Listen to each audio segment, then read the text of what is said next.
In the front page. Call the meeting of the Terrace City Council of March 28, 2025 to order. And welcome everybody, and this is a reminder to everyone to turn off or silence your electronic devices for the duration of the meeting. If you'll... Is your microphone on? Yeah, it's on. Is that any better? Okay, all right, I'm sorry. Please turn your electronic devices off for the duration of the meeting, and if you will rise with me if you can, for the invocation, the pledge allegiance to the flag. If I can. Okay. Heavenly Father, be with us as we gather tonight to handle the business of our city. We thank you for the many blessings you bestow upon us each and every day, and ask for your guidance on this council and the decisions we make tonight, both large and small, that we will always do what is right and just. We ask for your healing hand to the members of our extended city family who are ill, and especially the Affronti family. We ask for your grace on all the employees of the city and for the protection of our first responders who serve and protect the citizens of our great city. In your most holy name we pray. Amen. I pledge allegiance to the flag of the United States of America and to the republic for which it stands, one nation under God, indivisible, with liberty and justice for all. Thank you.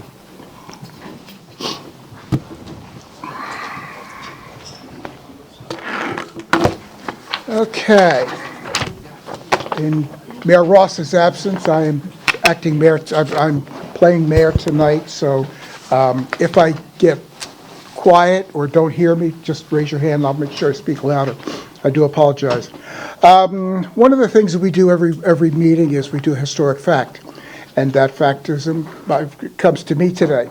So my local fact for tonight deals with a brief history of the Temple Terrace Little League. The Temple Terrace Little League has been a cornerstone of the local community, fostering a spirit of sportsmanship, teamwork, and community engagement for decades. Established in the mid-'80s by a group of parents, the first games held during the 1957 time series. The league was incorporated as a 501c3 in 1960 and has operated under the umbrella of the Little League International since then. The games were primarily played at the Ridgedale Park across the Temple Terrace Golf and Country Club number 1 green.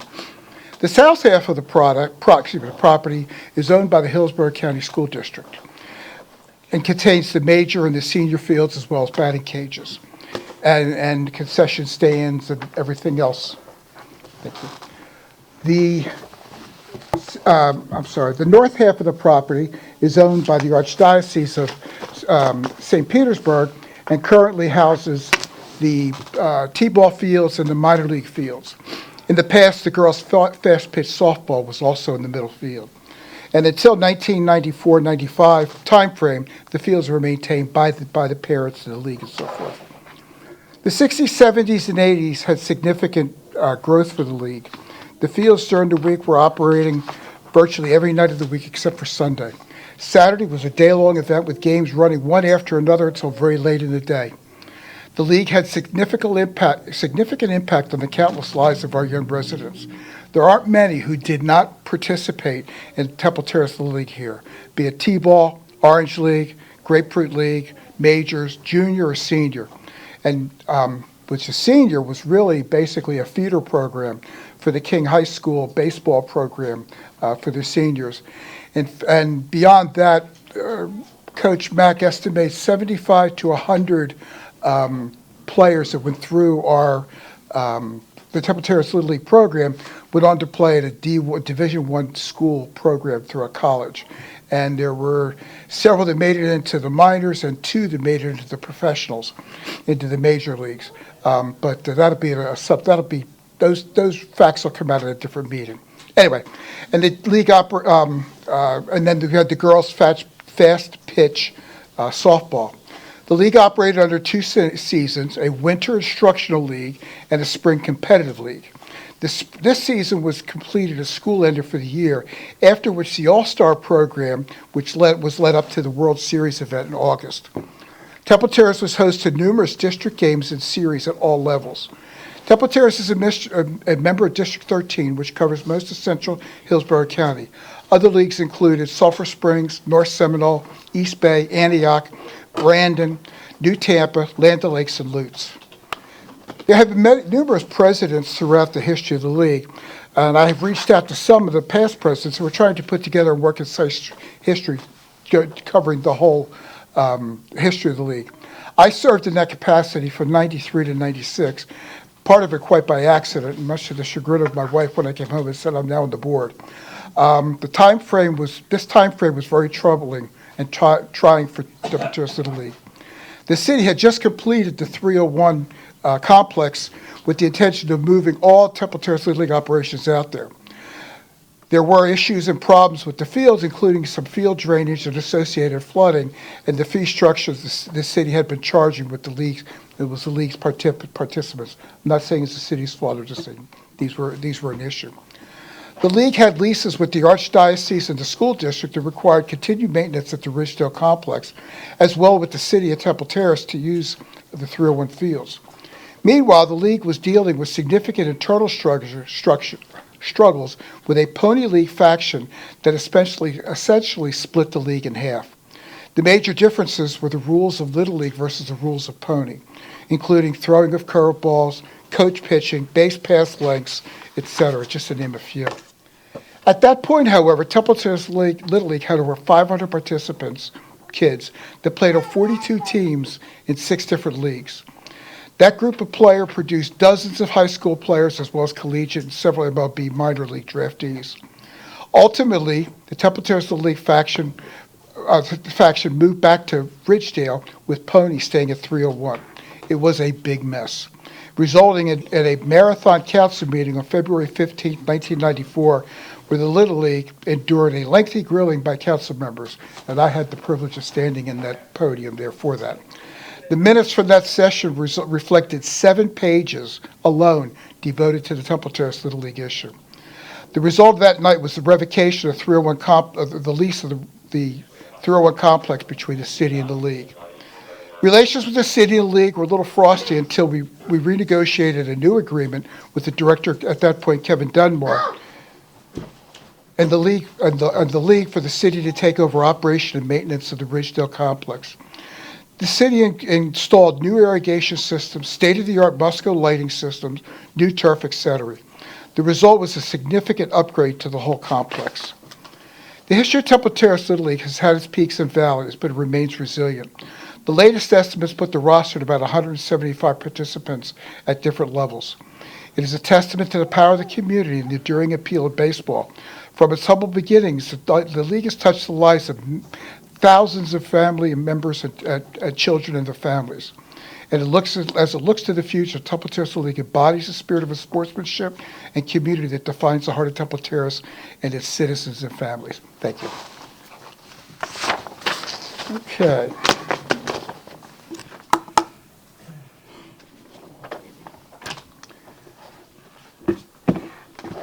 We'll move on to recognitions and proclamations. First recognition is Employee of the Month for the month of February.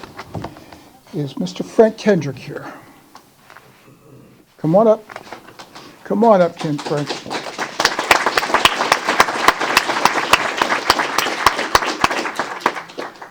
Welcome. Frank Kendrick is being recognized as the February's Employee of the Month. Frank was hired in December 2023, and in his short term with the city, he has learned to operate all the equipment and vehicles used in the Public Works Sanitation Division, as well as learned the scheduling processes and day-to-day tasks that help the sanitation staff operate daily. Frank is one of only 2 staff members in sanitation to meet the requirements for promotion to Driver 2 position, and has done so in just over a year of employment. Frank goes above and beyond to ensure completion of routes, and his willingness to put the best interests of the department and its staff before all else is noticed often. He has maintained a disposition of continued learning within the department to create better work practices and increase its quality of service. Frank has helped us develop a new process and shares his ideas frequently. He volunteers at city events and does so with a friendly demeanor and a big smile. Additionally, he is well respected by his peers and is a consistent, reliable member of the team who gets the job done every day. Frank Kendrick is a great addition to the Temple Terrace team. Frank, is there anything you'd like to say? Thank you. This is your chance. You can tell what's anybody. That's good. Well, we have a certificate for you. I'm not able to come down. If I could have the other council members to do the photo opportunity, I'd appreciate it. Yep. Thank you, Frank. You're doing a great job. We appreciate it.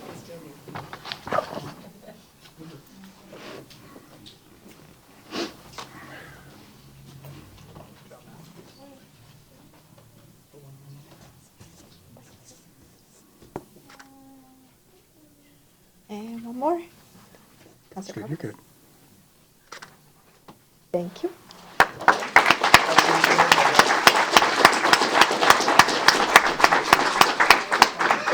Last chance, Frank. Nothing?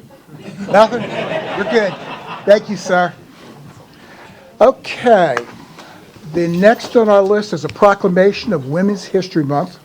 If we could have the following Centennial Celebration Committee members: Julie Almeida, Nancy Hudson, Cheryl Mooney, Sherry Donahue, Marissa Robinson, and the Centennial Celebration Committee liaison, Corey Collins, come to the podium, please.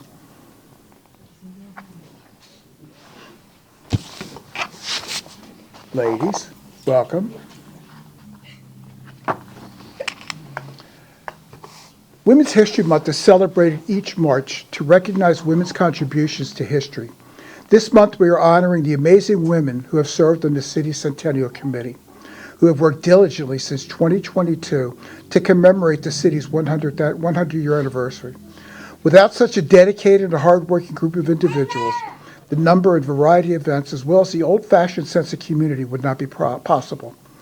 From creating the city's 100-year artwork, to all the commemorative memorabilia that has been distributed, to the beautiful murals that are being designed and painted, to the monthly events that have been planned to celebrate our history, to the impressive timeline that was researched, designed, and placed on the wall of the Family Recreation Center, to the celebratory River Jam event that will be held on March 3rd, 2025. The women on the Centennial Committee deserve recognition for the incredible work they've accomplished over the past 3 years. Thank you for making this 100-year celebration a success.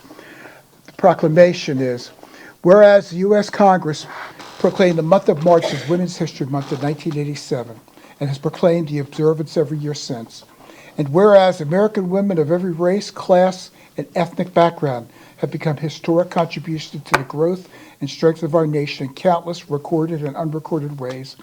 And whereas women have played and continue to play critical economic, cultural, and social roles in every sphere of life by constituting a significant portion of the labor force.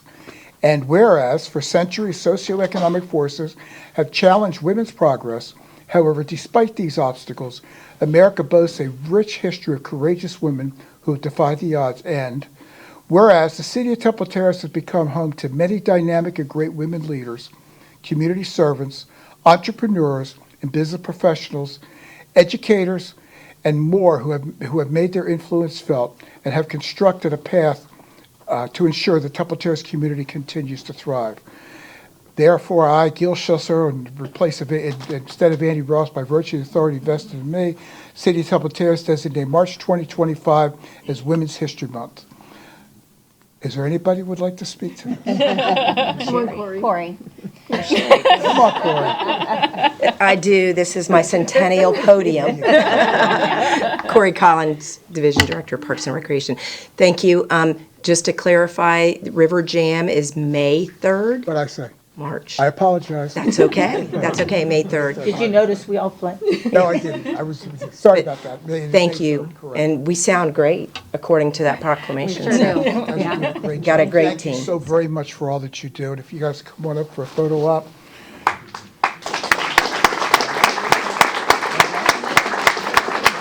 No, I don't know. You got to get Gil in the picture. Right. All righty. You gonna be a part of it? We're trying to keep Gil in the That's all right. All right. This side. No, okay. Thank you. over here. Is Gil in it? Like each other. I'm in it. Oh, I see, okay. You break the lens. It's kind of awkward. Okay. One more.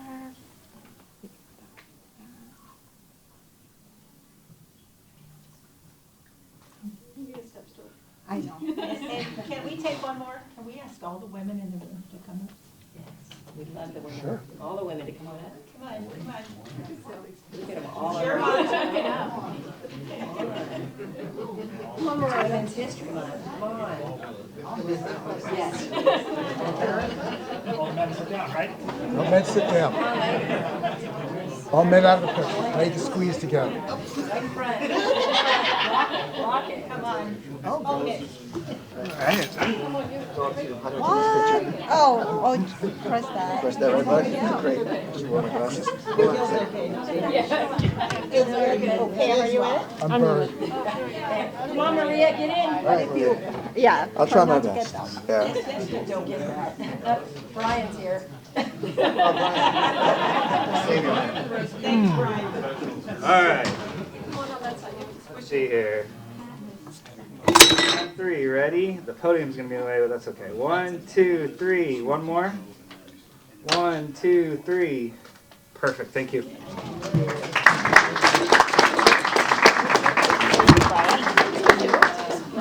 I'll bring it to the next. Yes. Your podium.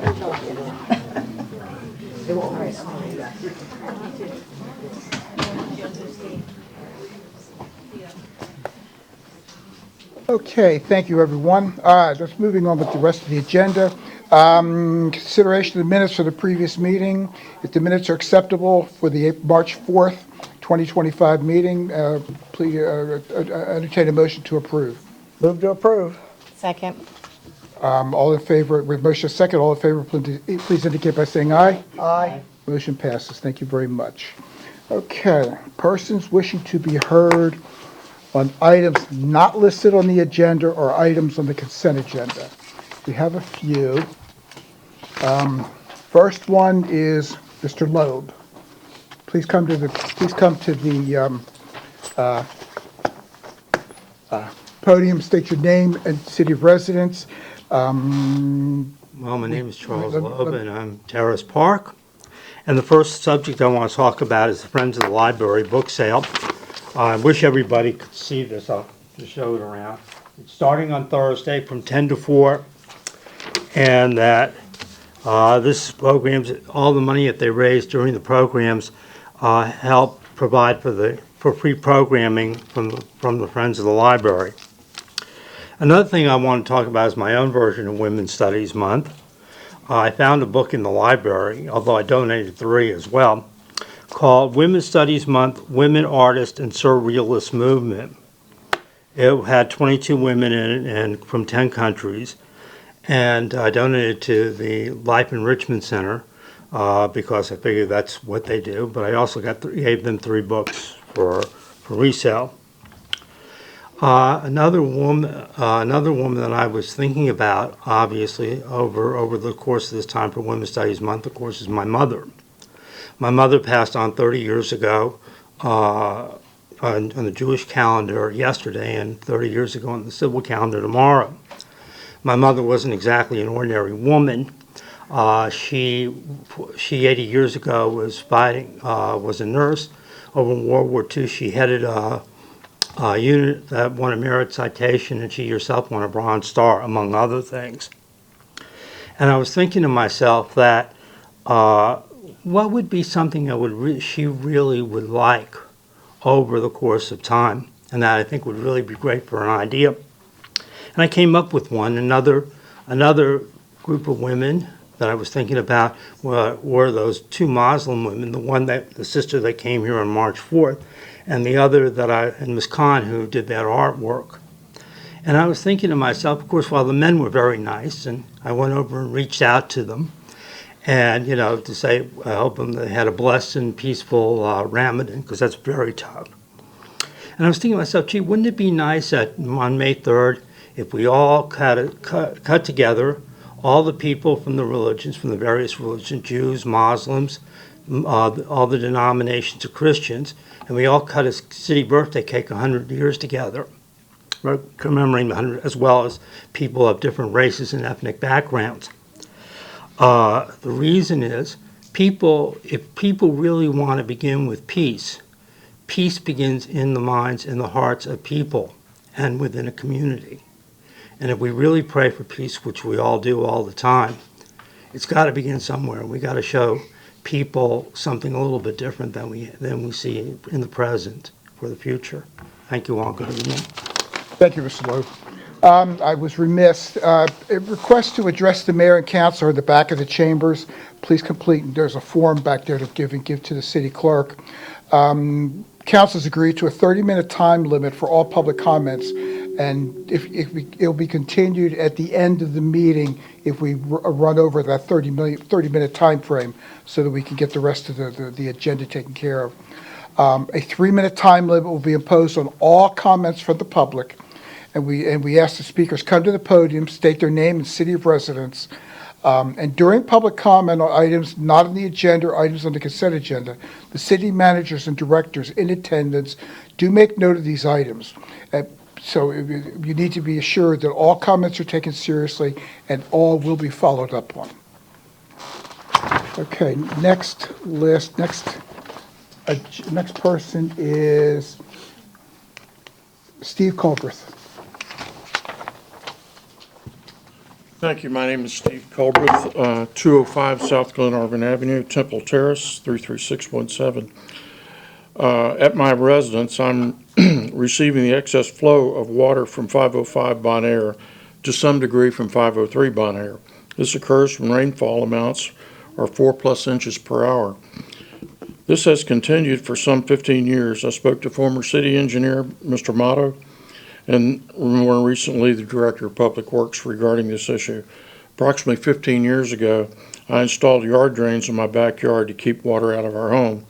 Just prior to the recent hurricanes, we had a rainfall event that approached almost 10 inches per hour that prompted me to install a sump pump at one of the drain locations. To date, my expenses to keep water out of the home exceeds $6,000. Previously stated, this excess sheet flow is from Bon Air. The issue, I believe, one of Bon Air having been overlaid some 15 years ago, new pavement, it compromised the curb inlet there. If you look at it, it has an asphalt dam around it now. Point being, the inlet should have been redesigned to a combination inlet. Excuse me. Moreover, and secondly, the driveway aprons were never modified with the overlays to prevent continuous flow of water into the driveways. The water now finds its way into the driveway and through the yard of Bon Air, 505 Bon Air, and therefore it comes in my backyard. Recently, we've had rain events where my backyard is ankle deep in water. There are some serious areas of concern, but the resolution to my problems I see is based upon my own experience. The new sheet flow calculations is needed to verify the curb inlet design, and moreover, how many existing, is the one curb inlet good enough, or do we need to look at the current code and find that we need to install more on Bon Air? Redesign the driveway aprons on 505 and 503 Bon Air so that the water does not run into their yards. The water runs there simply because Bon Air runs east and west, and at that location of 503 and 505, the road takes a slight bend. Therefore, the water's picking up speed on the outer edge, and it's on the south side, which is the low side of the street. Therefore, 503 and 505 Bon Air receive water from Bon Air Road. And at this time, I'd like to see that hopefully this is taken seriously enough that my solution, that the city sees that there's a solution to this, and the city engineer sees that he should set a new standard when overlaying pavement on existing streets in the city of Temple Terrace. Stormwater is extremely critical that we review that before we design anything that has to be overlaid. Thank you. Thank you. Okay, next speaker is Ms. Annette Rennie.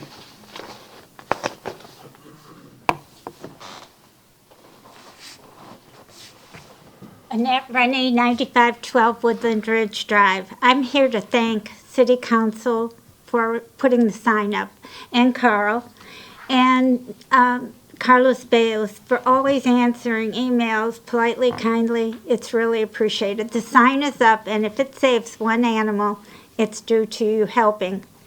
I also want to say thank you to our police officers. Lately, I've noticed, like the old days, they're patrolling the neighborhoods. I'm out walking the dog, and I'll see one or two, and it's a good feeling. So thank you to our police chief and the police officers who are doing the patrolling. Thank you. Thank you, Ms. Rennie. Okay, next speaker is Paul Hodgkins.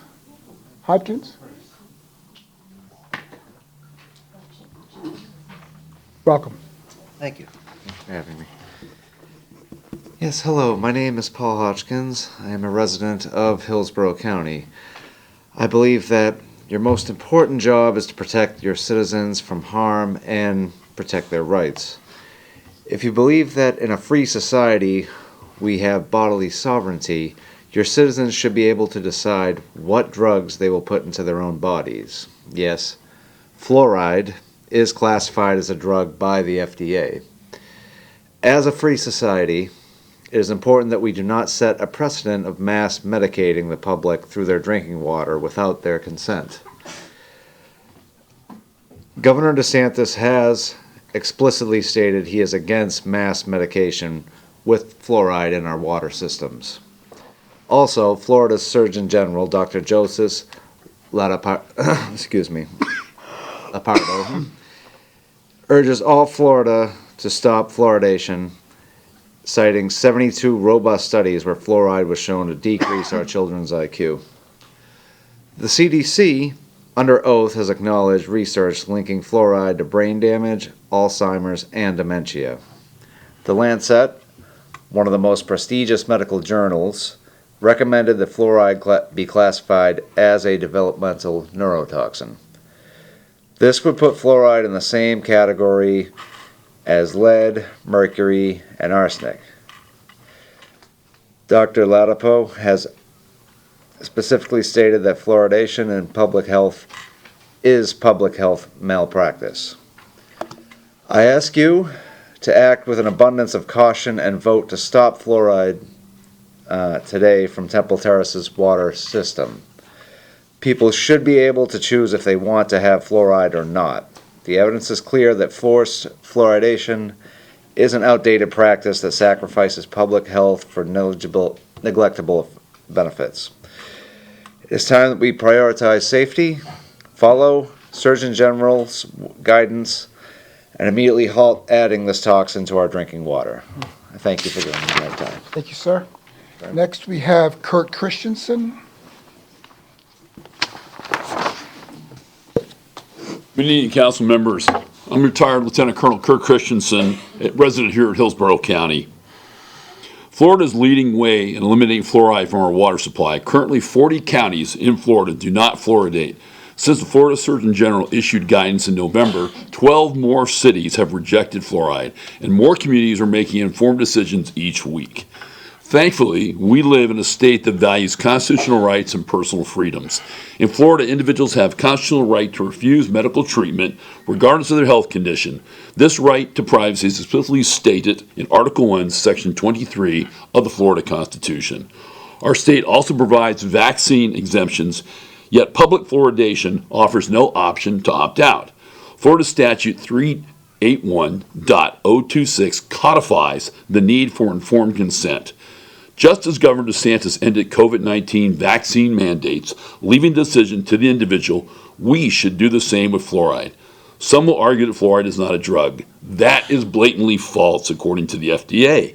Fluoride, when used as a treatment or prevention of disease, dental disease, is a drug that is subject to FDA regulations. We cannot ignore the risk, nor can we justify fluoride use simply because it has been done for decades. New research has raised serious concerns. We cannot outsource critical thinking to bureaucratic agencies that have repeatedly failed in healthcare guidance over the past 4 years. At the heart of this debate is bodily sovereignty. Should our government engage in mass medication, deciding what is best for the public, administering it through our water supply? As Ronald Reagan warned, the most terrifying words in English language are, "I'm from the government and I'm here to help." I know you care deeply about your citizens. You've taken an oath to protect them seriously. The research, the court rulings, and state recommendations have been presented to you. Our only response to this course of action is to end public fluoridation. Let's protect our babies, our children, and pregnant mothers. Let's help prevent fluoride-related health disease, such as brittle bones, hip fractures, even Alzheimer's, that comes from accumulation in the body. Let's end this now. Thank you so much for listening. Thank you. Okay, Pat Metcalf.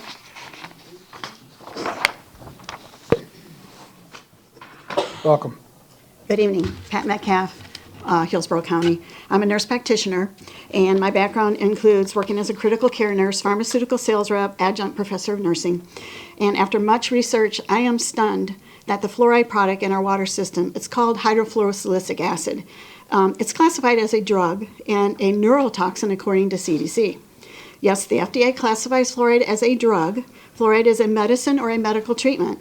It's not pharmaceutical grade, and the FDA has never approved fluoride for the prevention of tooth decay.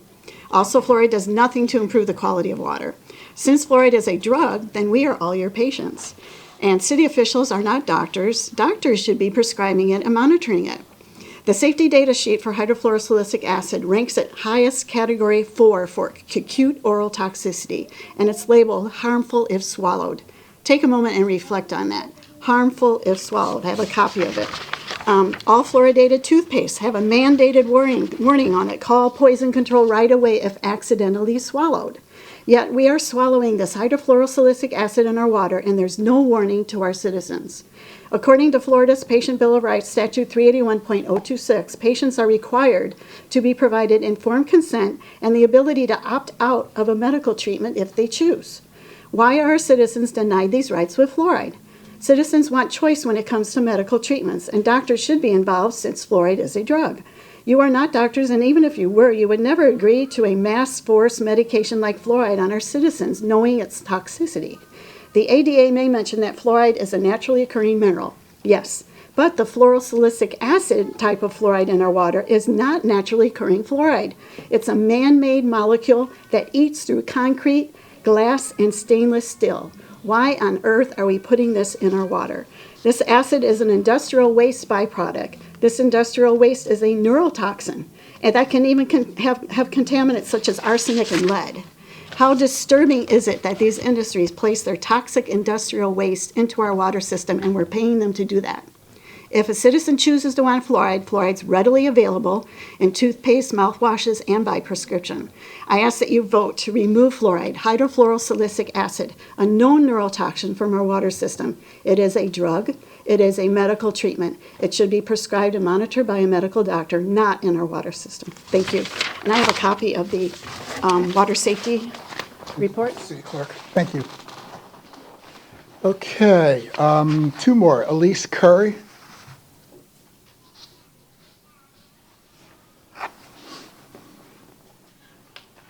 Welcome. I'm Elise Curry, and I'm a resident of Temple Terrace. And the resolution of the Hillsborough Republican Executive Committee of Hillsborough County to immediately halt water fluoridation of the county's water system was passed last Thursday by a majority vote. And the resolution reads, on November 22nd, 2024, Florida State Surgeon General Dr. Joseph Ladapo issued a guidance concerning community water fluoridation, recommending against community water fluoridation due to the neuropsychiatric risk associated with fluoride exposure. And whereas 13 counties and cities in Florida have upheld Dr. Ladapo's recommendation to end the water fluoridation, the 26 counties are in the progress of working towards ending water fluoridation. A historic ruling by the United States District Court of the Northern District of California has ordered the U.S. Environmental Protection Agency to take regulatory action to eliminate unreasonable risks to the health of children posed by the practice of water fluoridation. And numerous medical studies indicate that fluoride in the water supplies can reduce children's intelligence, as well as and the fluoridation in the water is banned in many countries, including China, Austria, Belgium, Finland, Germany, Denmark, Norway, Sweden, Netherlands, Hungary, and Japan. Fluoridation of water infringes upon a citizen's right to choose to opt out of potentially hazardous consumption, and fluoride is readily available via over-the-counter or by prescription to any citizen wishing to use it. So fluoride is the only additive in the water that is not for sanitation or sterilization. So having sodium fluoride stores in water treatment plants could potentially actually be misused by terrorists in the contaminated water supplies where they would do it to toxic levels. Now, therefore, we ask that it be resolved that the members of the HREC recognize our right to clean water and request that Hillsborough County Commissioners to direct our Water Management Department to discontinue adding sodium fluoride or any other chemical synonymous with this that is intended to provide drinking water to citizens of Hillsborough County, to include but not limited to the city of Tampa, Plant City, and Temple Terrace. We request that this be enacted immediately on the receipt of this resolution. And I ask you to proactively vote today to uphold Surgeon General's guidance to stop fluoridation. Temple Terrace. Thank you. Thank you. Last but not least, Debbie Potts.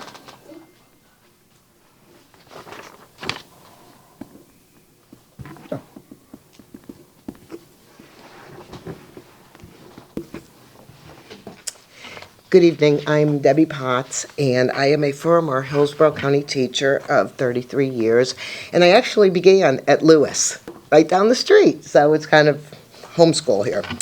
Anyhow, I have spent 33 years focused on the well-being and development of children. Today, I would like to address the concern for that. To begin with, the fluoride that we are wanting to have removed is actually phosphate waste called hydrofluorosilicic acid as well as silicic acid. Over 70 studies have shown that high fluoride exposure may be linked to lower IQs in children, especially in areas with naturally high levels of fluoride in the water.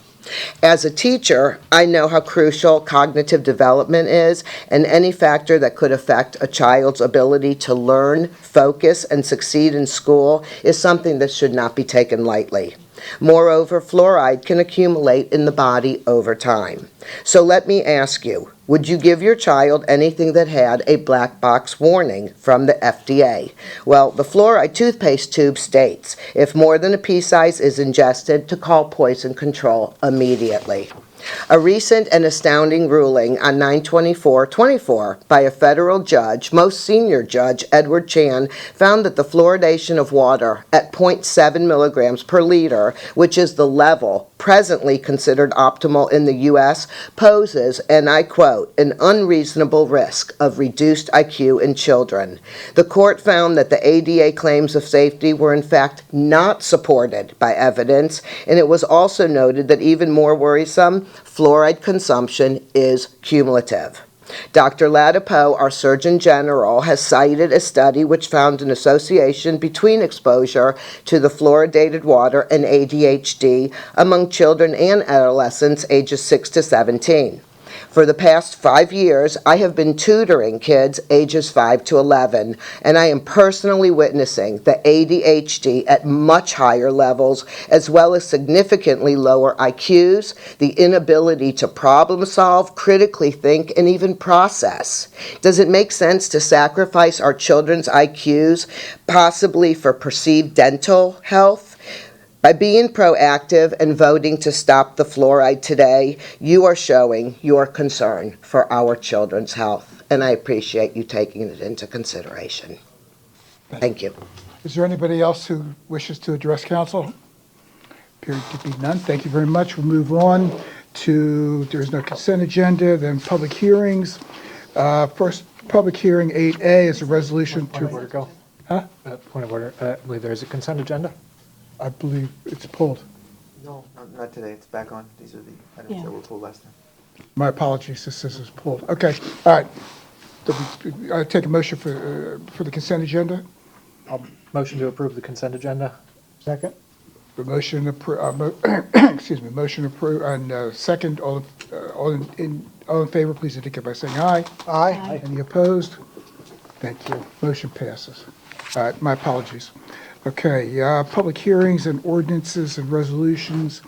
Resolution approving a task work order to Vanessa Hangen Bruslin, Inc. for the Brentwood Drive Stormwater Improvement Design Project. City Engineer Brian McCarthy will explain. Welcome, Brian.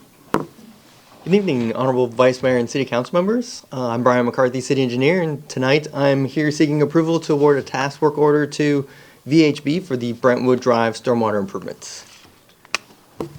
So on the first figure on the screen, we have just a general location of where the project is located. You have Bullard Parkway on the north side and North 56th Street on the west side, and then the Hillsborough River on the east side. And shaded in blue is kind of the area that we'll be talking about today. It's going to be Brentwood Avenue between Pinehurst and River Hills. So in this next figure is our contour map that kind of helps us understand some of the drainage patterns. So I'll kind of briefly go over it. In the black lines, you'll see the contour lines. They're 1 foot intervals with specific labeling for the elevations. And the red lines are the stormwater pipe network system. The red stars along the Hillsborough River is our outfalls. And then the blue arrows is where we are kind of assuming the drainage patterns based upon the contours. So you kind of see it as you move from left to right on the screen, or from Glenarvan Avenue towards River Hills to the east. The first blue line kind of just shows that we're expecting quite a bit of flow flowing down Brentwood before it hits Pinehurst, before it starts to split amongst the homes that you'll see a few pictures of here shortly. So this photo is taken from Google Maps, and you're looking south at the first property at 503 Brentwood Avenue. As a point of reference, the tree to the left side of the screen, surrounded by the bushes, is kind of what you'll want to focus on in the video that you'll watch next. Also to note in this video, or excuse me, in this picture, is the curb. And so you kind of see that there's about a 3-inch vertical height difference between the asphalt and the curb before it pops over, and you'll see it in the video how the stormwater flows around the house. So this was provided to us by the resident at 503. Again, looking at the tree with the bushes around it as your point of reference, you're looking north from the resident's home. And you can see already the water has, what you'll see near the tree is the water has already overtopped the curb and is starting to flow around the house.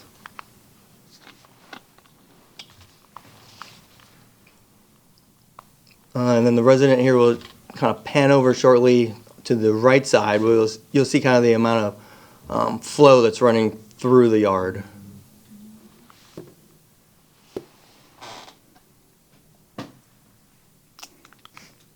And this next photo is the home adjacent, which is 505 Brentwood Drive.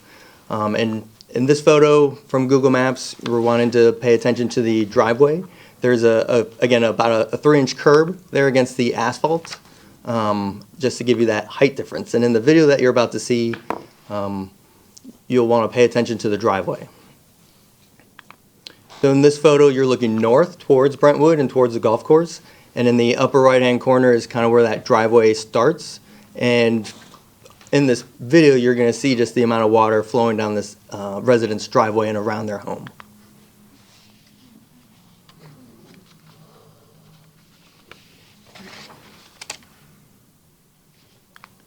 So it pretty much supports what the contours are showing. Again, they're going through or around the houses. And so with that, we decided to reach out to one of our engineering consulting groups, VHB. They provided us with a scope of work that includes survey, design, construction plans, bid assistant, and construction services. The proposed design was budgeted in fiscal year '25 for $75,000. The proposed work will cost approximately $76,006, or approximately $1,600 over our estimated budget. With that said, staff is recommending that City Council approve a design task for VHB for the Brentwood Drive Stormwater Improvement Project. I'm available for any questions. Thank you, Mr. McCarthy. Is there any public comment on this issue? Appearing to be none. Any questions? Ms. Fernandez? I would like to know if this is reflective of a change in drainage pattern. I mean, is this a new situation, or has this been an ongoing, or is there something that has changed with our stormwater drain system? To my knowledge, nothing has changed since I've been here. So I believe that this is a problem that has occurred in the past. Okay, so what you're requesting right now are the funds to do the study and a project to create the design that would then be built later. That's correct. Okay, so then my only concern with making sure, I want to make sure that we're doing this in a cohesive manner with the rest of our stormwater plan, that we don't fix something somewhere but cause a problem somewhere else.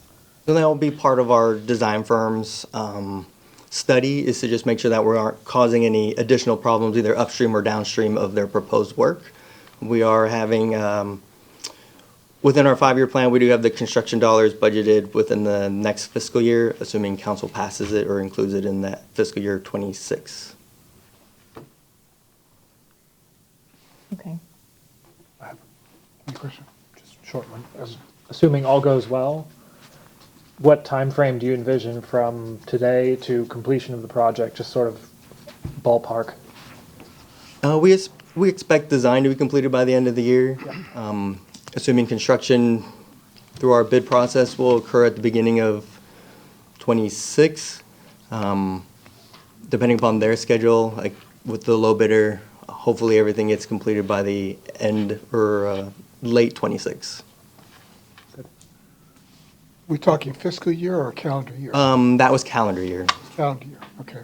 And how much is in the budget or in the projected budget for? We originally estimated $750,000 for construction. Any other questions? Any other comments? Going to be none. If acceptable, council entertain approving a task work order to Vanessa Hagen Bruslin, Inc. for the Brentwood Drive Stormwater Improvement Design Project in the amount of $76,006. Move to approve the task work order to VHB for the Brentwood Drive Stormwater Improvement Design Project. Second. We have motion and a second. Any comments by council on the motion? Appearing to be none. All in favor, please indicate by saying aye. Aye. Anyone opposed? Motion carries. Thank you very much. Okay. Item 8B, a resolution approving the state financial assistance agreement between City of Temple Terrace, State of Florida, and FDOT and Hillsborough County. City Manager Carlos Baea will explain. Thank you, Mr. Vice Mayor, members of council. As I mentioned at one of the recent meetings, the state approached us, FDOT specifically, with news that our community would be receiving significant funds that were derived from the surtax that was put in place several years ago and then was challenged legally. And the dollars that were collected, the state legislature, in essence, created a law dictating how those dollars were to be, in essence, refunded to this area. And one of those means is by this disbursement, which covers the projects that were submitted originally by the communities, such as the county, Plant City, Tampa, and ourselves. In our case, it's 10 projects for paving. The agreement before you this evening is a tri-party agreement between the state, the county, and the city. If the council approves it this evening, it will result in a funding stream of about $9.5 million to the community, allow us to do a bulk of our paving projects that typically we'd fund out of like our street improvement fund, for example. And if council does approve it this evening, then the county commission is scheduled to do the same on their part at their April meeting. Happy to stand for any questions. Okay, any public comment on this item before us tonight? Appearing to be none. Council members, do we have any questions? So this is mostly just so that people watching have a deeper understanding, and that is, so this is funds that were collected through the sales tax surtax that was then later declared unconstitutional, and this is one method of returning those funds to the community. I would say, I don't know if it was declared unconstitutional. But there was a judgment it was against struck yes, down. right, There was a and judgment correct, against This is the it. state legislature's Okay. approach to return those dollars to this region. Okay, so now with this funding, because we do have a number of state-owned roads in our community, is this funding strictly for the city to use on city-owned and controlled paving projects, or would any of this need to be used for a state-owned road in lieu of them using state funds? So the amount we're talking about here, it's actually $9.49 million, is specific to City of Temple Terrace roads. There's a list of road projects that are our own city-owned roads. I imagine the county has a similar pot of dollars, obviously much larger pot of dollars for their roads. And the state probably has financing as well from this project to accomplish the repairs to their infrastructure as well. I just have one more question. This is possibly for you or the finance department, and that is, are we satisfied with the calculation that was, how they designated the number of dollars that come to the city? I know that we're going to get smaller dollars in Hillsborough County and City of Tampa, et cetera, but are we satisfied with how they calculated what we receive? I believe this, and Finance Director Ingram can correct me, I believe this number is actually larger than what we had collected the dollars, kept them basically in reserve pending the litigation, and returned those dollars. This number is bigger than that. Okay. I think we collected about 4 to 5 million. That's if I my remember recollection as well. Close to it. Thank you. Any other questions? I do have one. Any time limitations on the encumbrance of these funds, or? I am not aware of any time limitations. I believe there's a gentleman here from FDOT in the audience who maybe can speak to that. We got a lot of projects going on. Billy Schmidt, FDOT staff, your question was specific to the encumbrance of the funds, or? Yes. No way we get it on. Is there any time limit on time frame that this has to be finished, like an ARPA type time? Yes, the fiscal year will change over on July 1st. Therefore, we need to encumber the funds before July 1st. We're moving, in fact, I'm literally encumbering them today, so that way we can go ahead and set up the agreements as we get them back. So when you guys finish your resolution here, the county finishes theirs, we'll get it back, we'll execute on our part. Once that is fully executed, then we will fully engage the encumbrance and set all that up. So that will happen probably, I would assume, given the timetable with the county, approximately a month from now. Well, I mean, you'll encumber to us, but we'll have to encumber down the road to outside agencies. This would be a reimbursement. Pardon me? Reimbursement agreement. So the city would go ahead and do the projects. Once those particular projects are contracted and whatnot, and the work is completed, you would submit reimbursement to the state. We would then pay the invoice after that. But there's no time frame on us getting that work done. It would be, the agreement currently is set for, I believe, June 30th, 2030, if I remember correctly. Time to get it done. Okay, all right. And Jim. it can be extended if necessary. Jim, write that date down. It's in the agreement, I promise. Very good. I just have one. And just for people, that they understand that the encumbrance does not mean that the project has to be complete by the deadline that we have to have it encumbered. That's just meaning that we have it earmarked to be used for specific projects. So, because if you understand anything about governmental process and the time frame it takes to get one of these projects going, you would know that it would probably never be finished by July 1st. So We do not have to have the actual construction complete by July 1st. Okay, any other questions? Appearing to be none, if it's acceptable, can we have a motion to approving the state financial assistance agreement? Move to approve the resolution approving the state financial assistance agreement between the City of Temple Terrace, State of Florida, Department of Transportation, and Hillsborough County. Do we have a second? Second. Motion is second. Any comments by council? Appearing to be none, all in favor, please indicate by saying aye. Aye. Any opposed? Motion passes. Thank you very much. Okay, item C is a public hearing on a resolution approving a conditional use for property located at 501 Bullard Parkway. Cheryl, I believe you need to swear people in. Raise your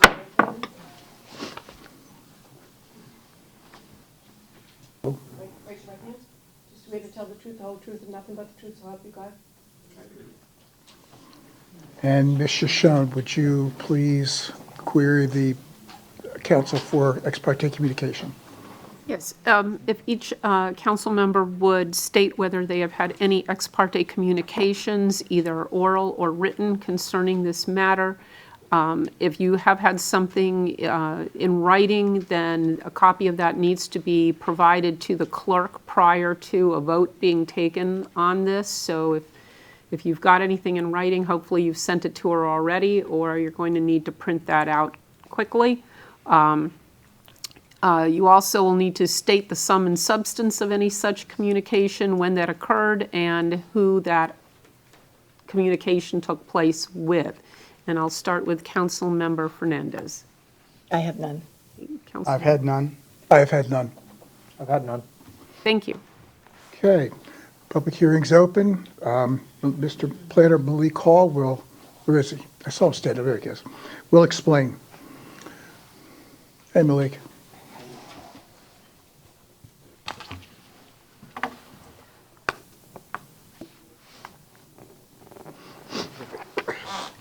Good evening, Vice Mayor, City Council, members of the staff and public. We are here today for conditional use application 23-03, which is a public hearing and reading for 501 Bullard Parkway. The applicant is Nicholas Shett for Florida College. So this is an aerial image of 501 Bullard Parkway. As you can see, it is a one primary structure. There's an parking to the south and disability parking or disabled parking to the west side. The parcel acreage is 0.9 acres. The current zoning is single family R10, and the proposed use is college/university.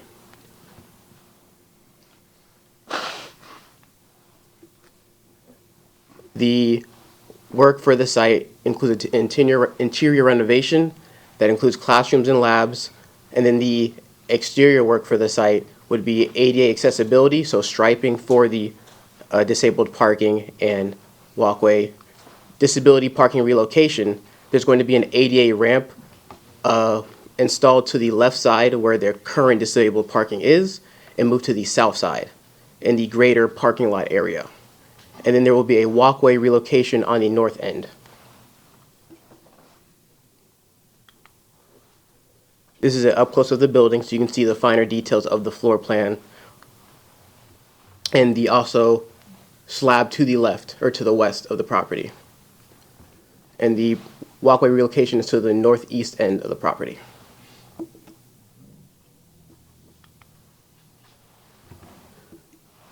This is a close-up of the side plan that shows the parking lot with the 2 disabled parking spaces that was relocated from where the slab will be installed to 2 spots to the south just there.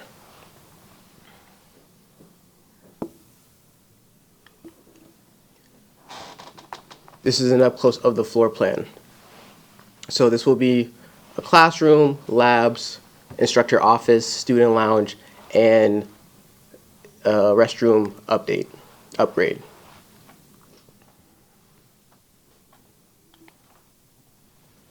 These are the proposed conditions for the project. The conditions essentially include the requirement to abide by the site plan submitted through the application process, it cites the conditional use expiration section, and also where standards are not mentioned specifically herein, standard regulations will apply. Thank you for your time, and I'm here to answer any questions. Thank you, Malik. Is there anybody in the public who has any comments on this item? Please. Good evening, Cami Corbett with the law firm of Hill, Ward and Henderson, and I am here representing the applicant, Florida College. We don't have a separate presentation for you. This was discovered that we didn't have the correct entitlements for this property while we were going in for permits for the renovation. They've owned the property since 2004, and it's been in continual use as a college or a university all of that time. So we're not creating any new impacts that haven't been there. It's just a testament to what a great job your current staff is doing and looking through your documents and making things sure they're in order. And they realized when we came in for the actual building permits to do the renovation that we did not have this special use in place. And so we do have our team here to answer any questions, should you have any, but otherwise we're just asking for your approval this evening. Thank you. Anybody from the public have any comments or questions on this item? Appearing to be none. Council, is there any questions? Yes. It's more confirmation from staff, and that is in the past, this building has functioned as a church, which is not a residential use, so it existed already in this location as a church use with minimal impact to the neighborhood. And I just want to confirm for residents who might not have realized that the impact on nearby neighbors, we're not expecting any change from current operations to the future improvement of this building to have any impact on the neighbors, different from what it has now. I believe that's a question best answered by the applicant. I can assure you that the site is in compliance, both in terms of the impacts, in compliance for the proposed project, but in terms of will there be anything additional, that's best answered by the applicant. Does the applicant care to address? Cami Corbett again. No, it is actually, while it was used as a church, that was back in before 2004. The college acquired it in 2004. So we're actually, with this renovation, reducing the number of students that can be accommodated in the building. So if anything, there's probably going to be a slight reduction in any impacts to the neighborhood. Thank you. Any other questions or comments? Yeah, Councilman Chambers. Somebody, in the site plan slide, what's the shaded area? That's currently administrative office for the primary structure for the facility. So none of that will change in the renovation, nothing? Okay, thank you. I do have a question. I heard just a moment ago that the current use has a history going back to 2004? That's what the applicant stated, yes. Yeah, right, just making sure that I heard that correctly. So does that mean that in 2004, they should have applied for a change of use, but they failed to do so? In terms of the conditional use? Yes, sir. If the conditional use occurred at that time, then it became non-compliant at that time, so yes. So for 21 years, Florida College has been operating this particular building in a manner in contravention of their current code, and it only came out because they applied for a permit with the city. It appears so. Okay, thank you. Any other questions or comments? I will go ahead and close the public hearing and ask the clerk to read the title of the resolution. A resolution of the City of Temple Terrace, Florida, approving a conditional use application, CU 24-03, for a use change from church to college/university for property located south of Bullard Parkway, east of Lockmore Avenue, and west of Glenarvin Avenue, addressed as 501 Bullard Parkway, providing for severability, authorizing for the correction of typographical errors, repealing all resolutions or parts of resolutions in conflict herewith, and providing an effective date. Acceptable. Entertain a motion to approve the conditional use for the property located at 501 Bullard Parkway. Move to approve a resolution approving the conditional use for property located at 501 Bullard Parkway. Do we have a second? Second. We have a motion and a second. Any council discussion on the motion itself? I just have a brief comment. I think the fact that we're sitting here about to approve this, I'm assuming, shows how much we go out of our way to accommodate Florida College. And this is a use that's been going on for 21 years. We're fixing the problem right now. And I think it's evidence of the harmonious relationship that we strive for with Florida College. And so I just hope that in the future, that will be based on reciprocity. So that's all I have to say on that. Any other comments? There to be none. All in favor, please indicate by saying aye. Aye. All opposed? Motion passes unanimous. Thank you very much. Okay. Item D is the second public hearing and the first reading of ordinance 1580, adopting a comprehensive future land use map amendment for 10851 Rolliston Branch Road. I'll open the public hearing. And Kella Christie from the Planning Commission staff will explain. Welcome. Thank you. Krista Kelly, Planning Commission staff. I'm so sorry. Just getting a handle on your process here. Today I'm presenting Temple Terrace Comprehensive Plan Amendment 2402 for a site located at 10851 Rolliston Ranch Road. This is a privately initiated map amendment. It is a small-scale amendment, meaning it's under 50 acres. It's actually approximately 20 acres in size. The applicant is requesting a change from Temple Terrace's public, semi-public designation to Temple Terrace's residential 18 designation. This is a general location map showing the site on the eastern side of Temple Terrace. It's kind of a unique location in that it is technically within Temple Terrace's jurisdiction. However, it is not contiguous to the eastern boundary of Temple Terrace. As you see, it's located on the south of East at Fowler Avenue.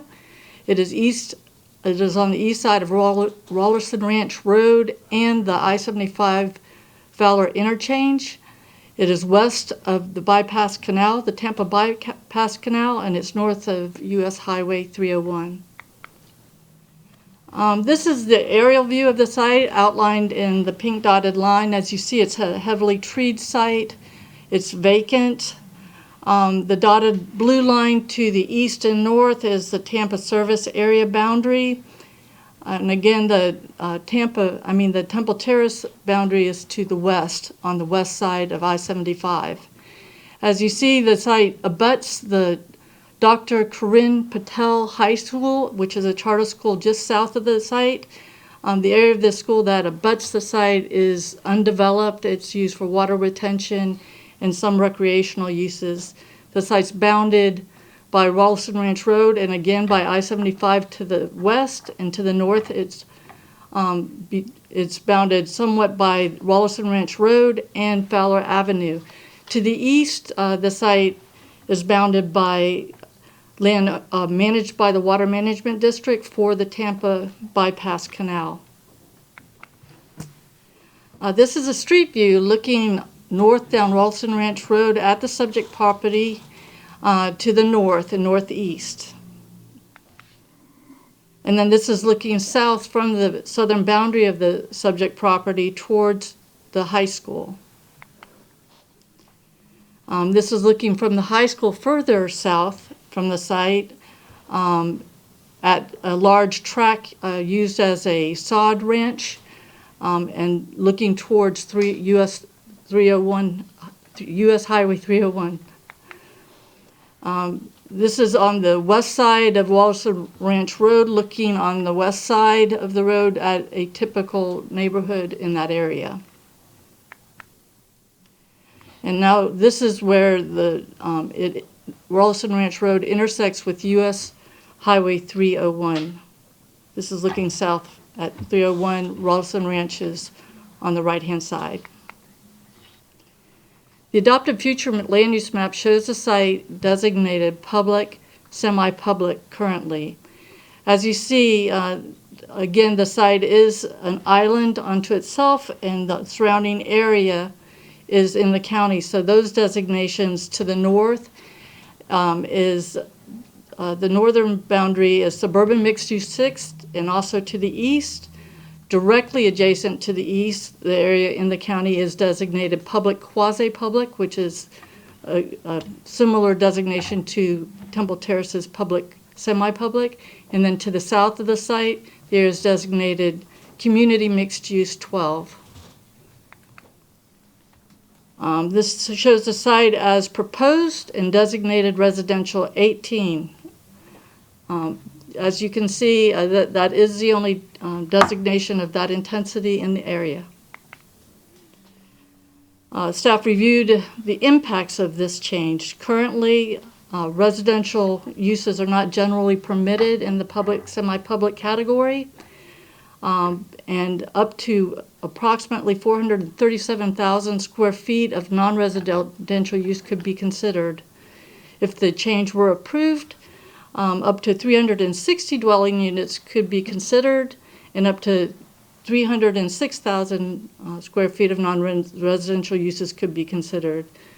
In summary, the proposed site would introduce a range of residential uses, including multifamily, and decrease the amount of non-residential square footage. Staff did review this site for consistency. Staff of the with the Temple Terrace Comprehensive Plan and found that the site and the proposed change is consistent with the following policies in the future land use element. The amendment is consistent with land use policies 2.1.1, 2.1.2, and 2.1.3 under the residential development section in the land use element. These policies express the intent to protect stable neighborhoods and to provide for a wide range of residential housing types, including multifamily, to accommodate the city's growing population. These policies support the amendment by introducing the potential for developing multifamily in the area and would assist in maintaining the city's residential land inventory. Further, policy 2.2.2, also under the residential development section, supports locating multifamily uses in areas in proximity to office and commercial activity centers as a growth management strategy. The policy supports the amendment as the site does have convenient access to a designated activity center at the intersection of US 301, Harney Road, and Temple Terrace Highway, as well as to Fowler Avenue, which is recognized as a multimodal corridor which connects the site to other activity centers. The amendment is also consistent with policies 3.5.4 and 3.5.7, which support the conversion of non-residential uses to residential ones in proximity to activity centers and multimodal transportation corridors. These policies support the amendment, as just noted, because the site does have convenient access to designated activity center at the intersection of US 301 Harney Road and Temple Terrace Highway, as well as having access to Fowler, which again is recognized as a multimodal corridor which connects the site to other activity centers. In addition, the land use policy 3.5.1 lists other roadways that are envisioned for future activity centers and multimodal corridors. This policy supports the amendment because it provides higher density in areas envisioned and that would benefit from the increase of residential densities in the area. Lastly, the proposed amendment is consistent with Land Use Policy 8.1.3, which is under the Growth Management section, and focuses on the discouragement of urban sprawl and the promotion of fiscally responsible growth. This policy supports the amendment because the proposed change to residential 18 on the site would discourage urban sprawl by concentrating growth and infilling an area with new high-density development in an area that can maximize and be supported by public facilities and services. Based on this review, the Planning Commission recommends that the proposed map amendment be found consistent with the goals, objectives, and policies of the Temple Terrace Comprehensive Plan. And that concludes my presentation. I'm happy to answer any questions you may have. Thank you very much. Do we have any public comment on this item? Yeah, well. Okay, all right. Can we should be filling out the, okay, let's go ahead. Okay, you go first. Charles, hold on a second. Yes. Please come to the podium and state your name for the record. Please come to the podium and state your name and city for the record. Residents.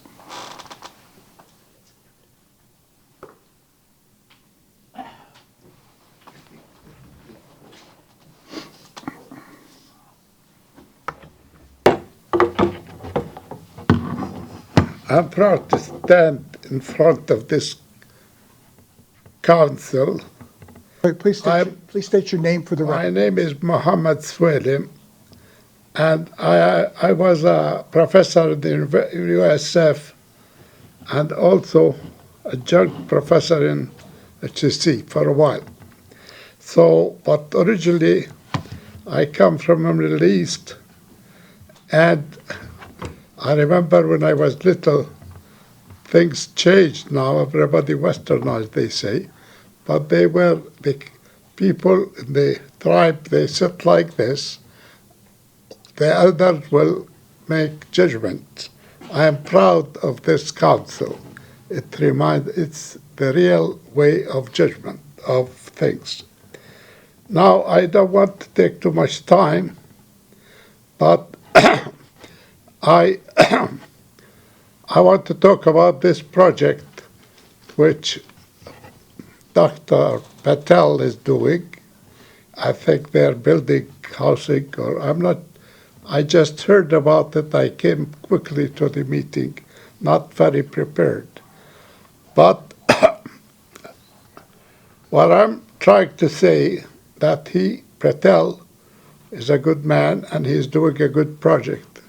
And people like him make good projects. They make the community better, life better for people. But sometimes they ignore things. They don't know things. My family also owned a land in Arizona. There were two projects in Arizona, one near Phoenix, and Bill Gates came and bought tens of thousands of acres to make computer company city. That's good. I don't know what.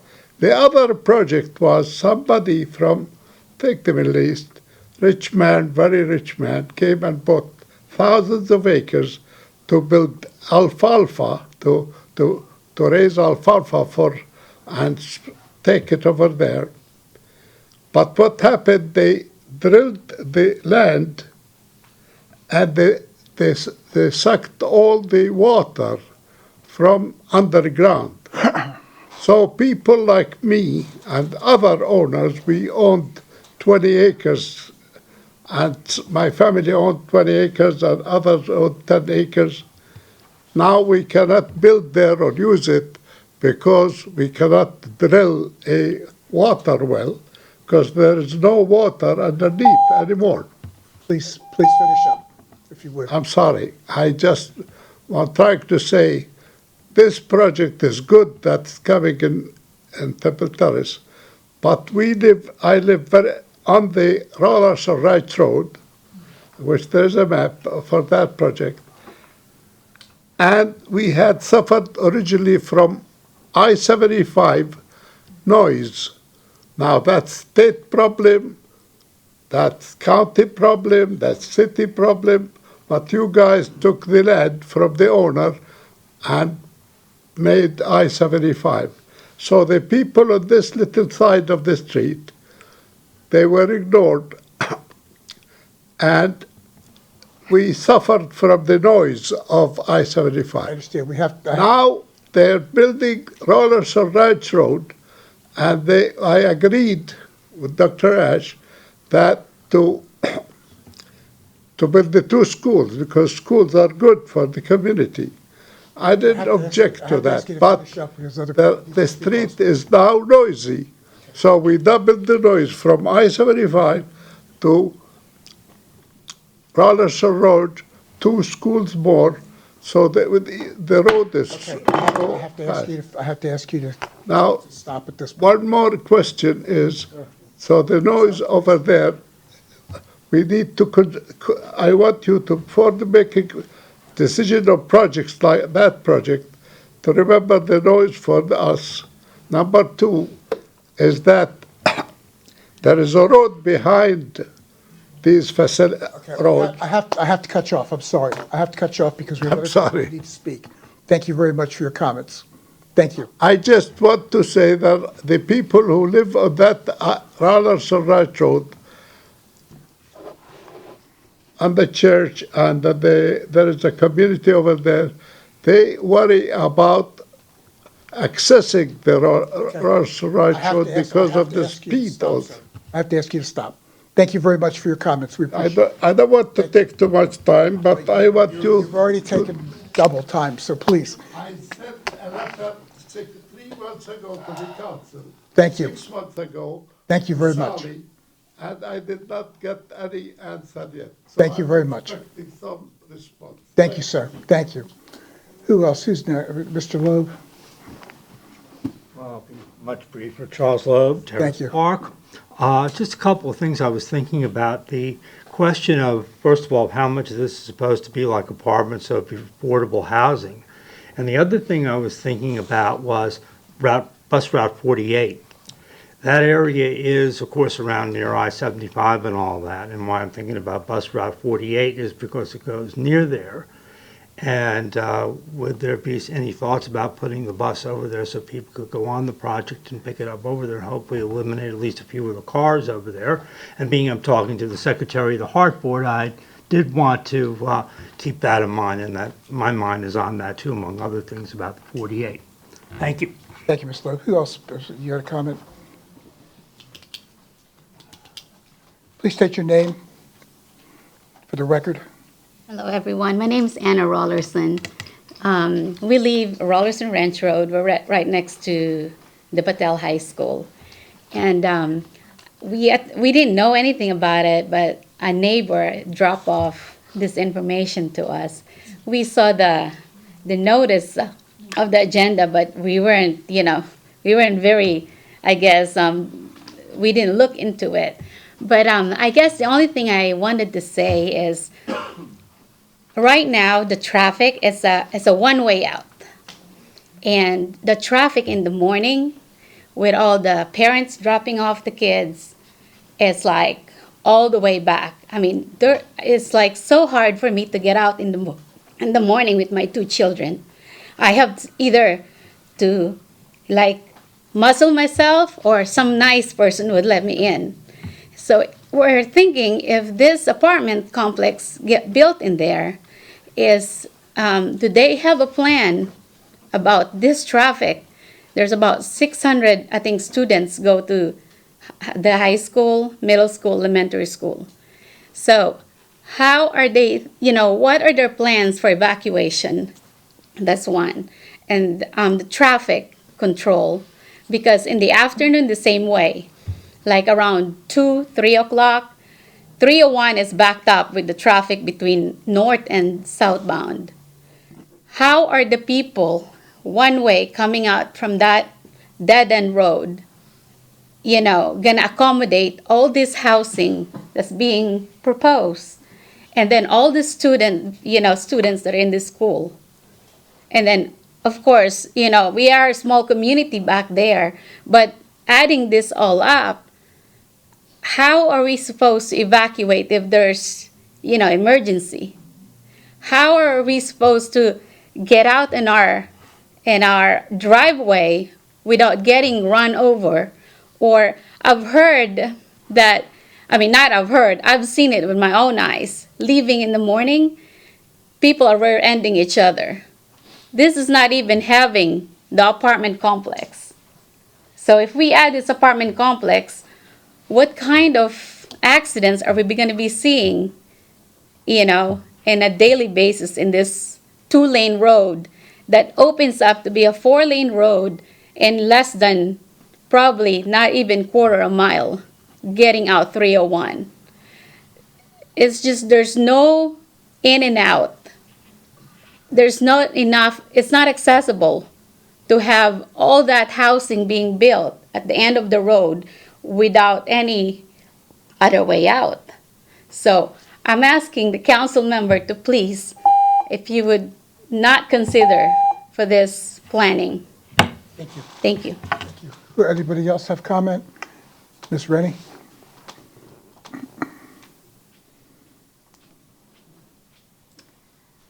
Annette Rennie, 9512 Woodland Ridge, Temple Terrace. All of you know me, I'm a realtor. Temple Terrace does not need any more multifamily homes. If it was single family and large properties, that's one thing, but we don't need any more apartments. It's just not necessary. Every place, redevelopment is full of apartments. Every place you look is apartments. We don't need them. Thank you. Yes, ma'am. Oops. I'm sorry, I had a stroke last year. My name is Martha Moore. I live on Navajo Avenue, which is out from Rollerson Ranch Road. I've lived off Rollerson Ranch Road on Navajo for 50 years. This is not the first development project on Rollerson Ranch Road, but the largest yet to increase the population growth to the date. I also know there's I'm sorry, I got confused. City of Temple Terrace or Patel Group did not post notices where the public could read that the meeting could be held on the property. We just were notified about this property, what's going on 360 apartments. I was told that it was posted in the paper, but who reads the paper anymore? I called and visited Community Development at Temple Terrace City Hall last Thursday and asked for a print of the layout and proposed 360 apartments. The planned layout for the 360 apartments will generate 360 cars or more on Rollerson Ranch Road daily, along with the 500 to 600 from Patel High Junior High School, already on a one-way in and one-way out county road, totaling some 800 to 900 cars traveling 2 times a day. Every day the traffic backs up on Rollerson Ranch Road to 301, and then from 301 up to Jefferson Road, then blocks back up, then traffic backs up on Jefferson Road to Fowler Avenue. This traffic is parents trying to get their kids, their children, to school on time, along with Amazon, UPS, FedEx delivery trucks, and commercial semi-trailers. My request is that Rollerson Ranch Road be enlarged to 4 lanes to accommodate the number of cars traveling to this 20-acre property. Also, a study needs to be done to see if a school bus or a fire truck or an ambulance service will be even able to enter that property and turn around and back up when called for help. I met with Florida DOT last Friday on this project and was told that they had already addressed the question of opening property onto Fowler Avenue. This was mandated when I-75 was constructed. They stated Rollerson Ranch Road will never be open to Fowler Avenue. Reason given by the Florida DOT, it would divert traffic off of Fowler onto Rollerson Ranch Road directly to Highway 301, creating a traffic nightmare for the residents living on Rollerson and Navajo Avenue. Also, the off-ramp to I-75 runs all along the said property is why the road can't open to Fowler Avenue. Thank you. Need to fit any other comments? No. Any other Anybody else in the public wish to make any comments? Oh, I'm sorry, I didn't see you. I'm sorry. Please come to the podium, state your name. Catherine Benitez. I also live on Navajo. And then can you state your name again? Catherine Benitez. I want to iterate what Martha has spoken about, but also they speed up and down the road constantly when they're taking their kids back and forth to school. And I know if the housing goes up there, because I've seen it, they're going to go speeding up and down that road. And that road is way too small, and there's only one way in and one way out. I already got hit by somebody because he was going too fast, and someone was letting me out on my side. And it's just, you get anxiety every single morning trying to get to work because of these people on this road. And if they put that apartment there, it's going to be even worse. And from what I understand, he only had a permit to do another school, and now he wants to do an apartment. The school is going to be bad enough, let alone an apartment complex. And it's nerve-wracking because, I mean, we're a small community. They've been there the whole time it's been there. And 75 cut them in half, and we're peons to everybody, especially Patel, because he has so much money.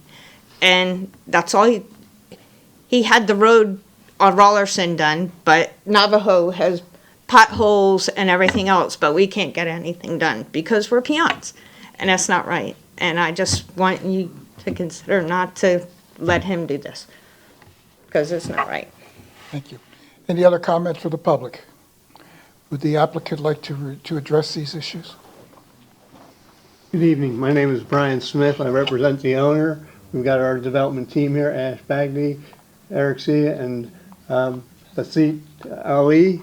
He's our transportation engineer. This is a land use change hearing, but we are committed to working with the community, FDOT, and the city to make sure the traffic issues are addressed appropriately.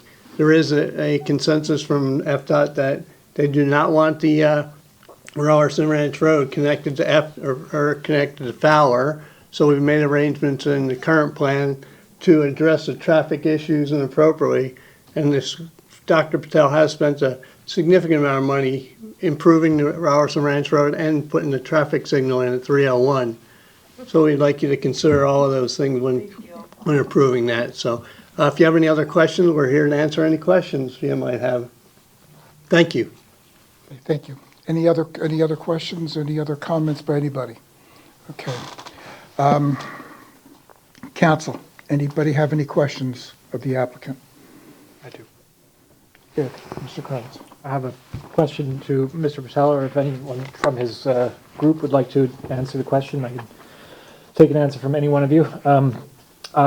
This was before I was up here, but my memory is still pretty sharp, and I think you were one of 3 offers when you came to the city and proposed that you might want to purchase this property.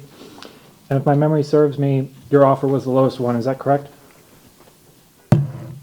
Correct. And if my memory serves me still, the higher offer was to build apartments, and I believe the consensus of the community was that we didn't particularly like that, and we liked the idea of a school. Is that incorrect in your mind? Okay. Warehouse was one of the offers, that's true, yes. So it was either warehouse or apartment or school, and my question to you is... Excuse me, if the person who's answering the question could please come to the I apologize. I left it open. and hear the answer. My bad. Please. Please come to the podium. Ash. Yeah.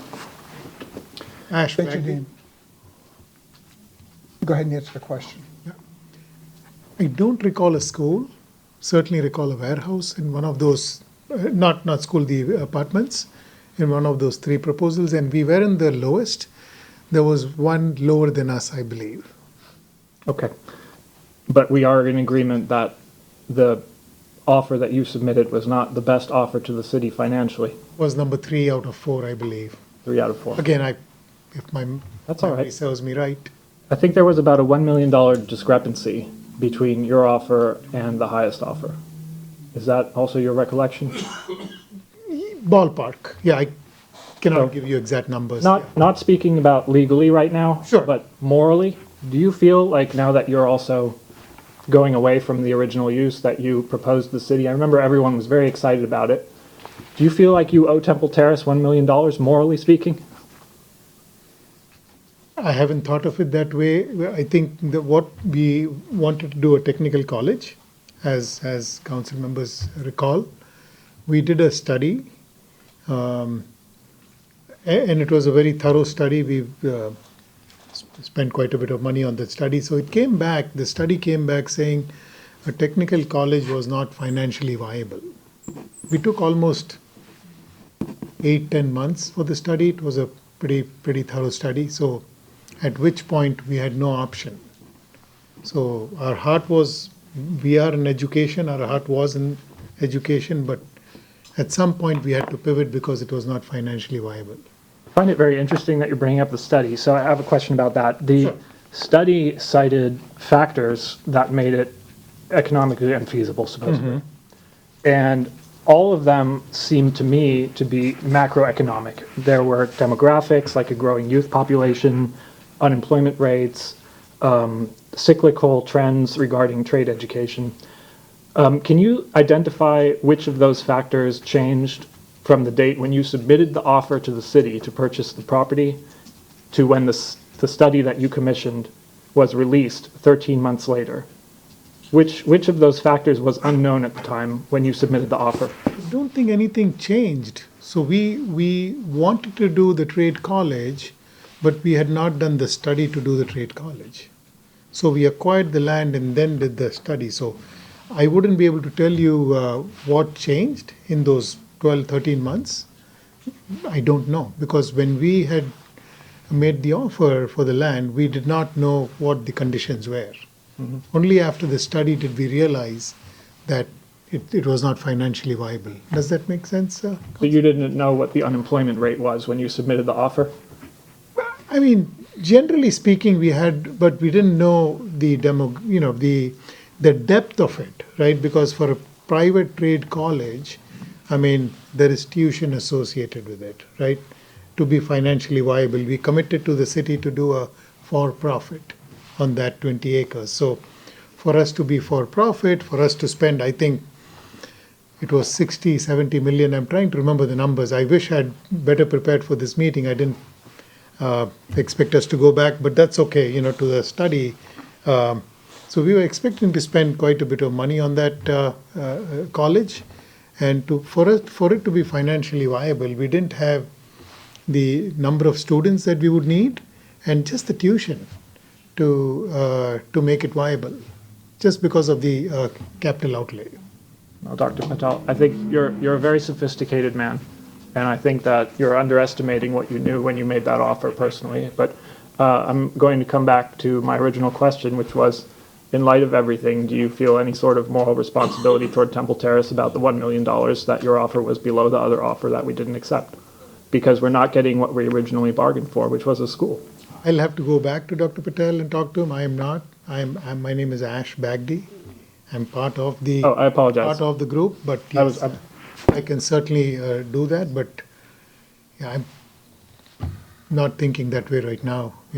I think we want to do good for the city of Temple Terrace. We have built beautiful schools there. So we really we're excited about the area and want to do more. I'm sure it will work out well. Thank you. Thank you.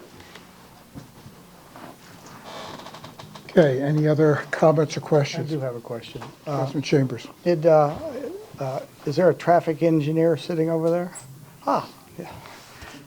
Good, thank you. Did you do a preliminary traffic study about the number of cars this would generate? My name is Basit Ali. I'm actually a resident of Temple Terrace, 710 Grand Circle. We actually did do a preliminary study, and we did something called a trip generation report. This essentially is based on the industry standard called the Institute of Transportation Engineers. And based on that, the 360 multifamily homes will generate about 140 AM and 140 PM peak hour trips. Okay. Did you do any kind of study back when you were planning the college? College, no. or the technical school? No. So we don't know the difference, because that would have generated traffic also, correct? Okay. We don't know that. Okay, thank you. If I remember correctly, it was 1,200 students, potentially. How many students was it for? Do you remember? Was it maybe 1,200? Yeah. It was a launch. Okay. All right. Ms. Fernandez. I have a combination of questions for the applicant and the city, and one is, who actually owns the road and is responsible for improvements and maintenance? I'm more than happy. It's a FDOT owned, Rollerson Ranch Road is FDOT owned and maintained. So, FDOT, I know, goes through basically all of the roads that they own and maintain whenever any kind of development is going to be placed, and gives the road a grade as to, is it currently meeting the required standards? Does it need improvement to meet those standards? Or is it suitable for the project that may be placed along that road? So we did have a pre-application meeting with FDOT, and in that they asked us to look at the intersection of 301 and Rollerson Ranch Road, and we did preliminary look at it. What we did is we collected existing counts at the intersection and then grew them out using background growth rates, and then on top we added the project traffic, anticipated project traffic, and based on that, the intersection of 301 and Rollerson Ranch Road would function acceptably. FDOT classifies intersections from level of service A through F. After our study, upon build-out, it would be a level of service B. So level of service A is 0 to 10 seconds of average delays, and based on our study, the average intersection delay would be 10.7 seconds, so just above the threshold of a level of service A into B. So we did not see any deficiencies at the intersection. So I'm looking at it from the point of view of a resident, and that is, I live in the traffic pattern of an elementary school and a middle school. And most people, apparently, their children don't bike to school anymore, they get driven. My children walk to school. But, so what and I'm very familiar, we have the same issue, one street in, one street out at River Hills Elementary. And I know that it may be that the traffic pattern in general, the road can support it, but at those time periods when you're dropping off and at pickup time with this one road in and out, it's going to be impossible for anyone to get in and out of their neighborhood. I mean, example, I live very close to Gillette Avenue, which has Greco Middle School on it, but I'm able to go around. I know what happens at 4:15. I know that the parents are stacked up there. And I also know that the school has a traffic pattern allowing cars to stack more onto the property to try to keep traffic open a little bit. Would the school be willing to change their traffic pattern to stack cars more into their property to help alleviate some of this? And are there road improvements that could be done that actually make it safer for people to come in and out, not just the school, but the neighborhood as well? Because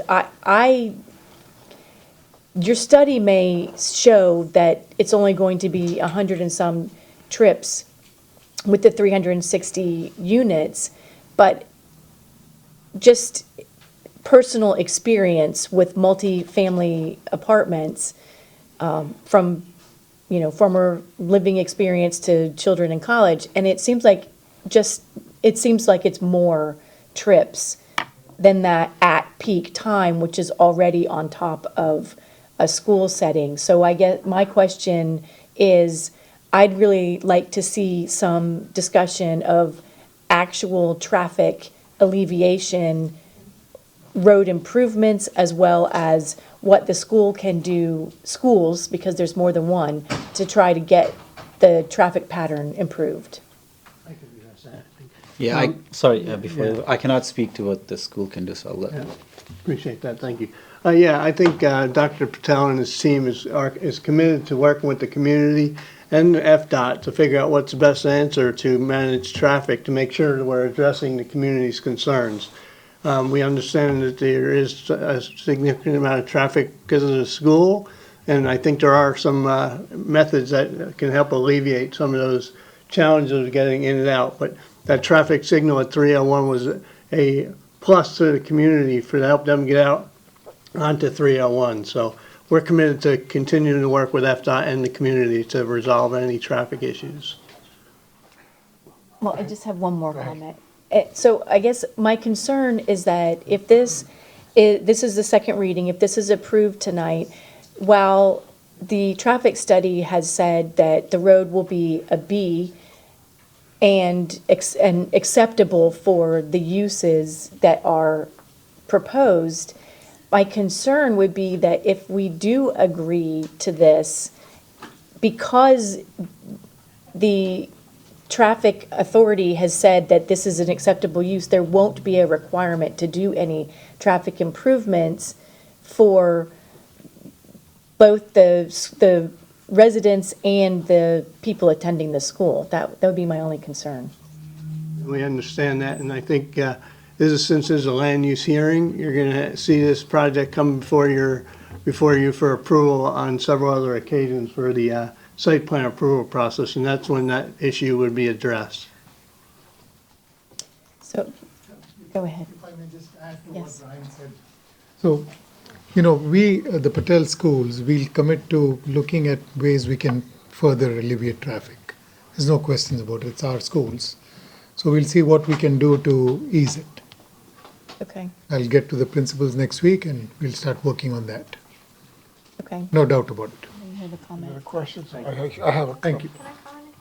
Sorry, we had her say. I do have a question to the traffic dude. One of the slides, it indicated that under the current status, no residential was allowed, but it could be up to 467,000 square feet of warehouse?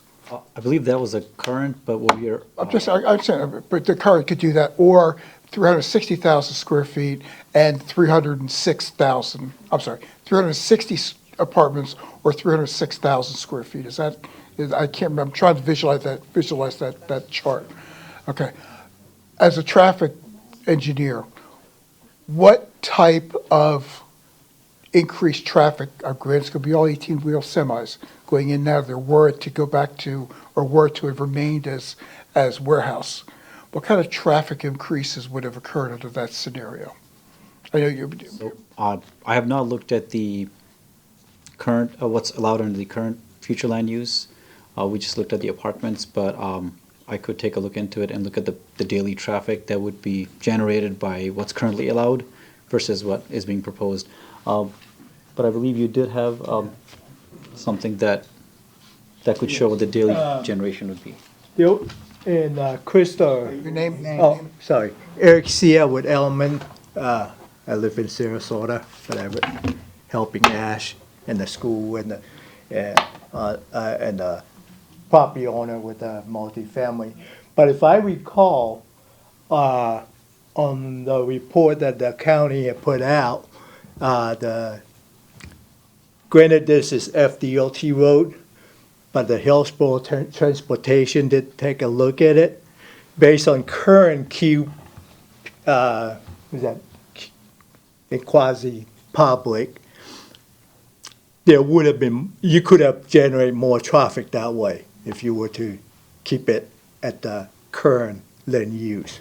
Whereas on the apartment, there was, on the report, it was a reduction on the traffic.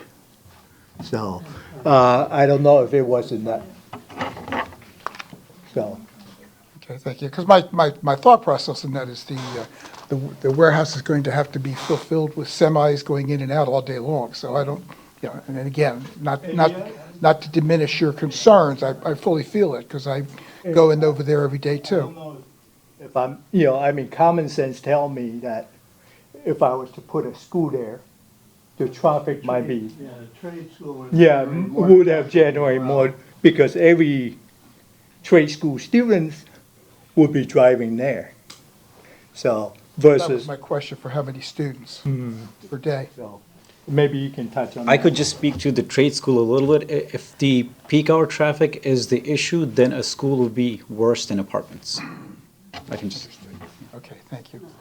Mr. Sean, have we gone off the path too far with this discussion, or are we? No, I mean, you can ask whatever questions you need to ask in order to make your decision.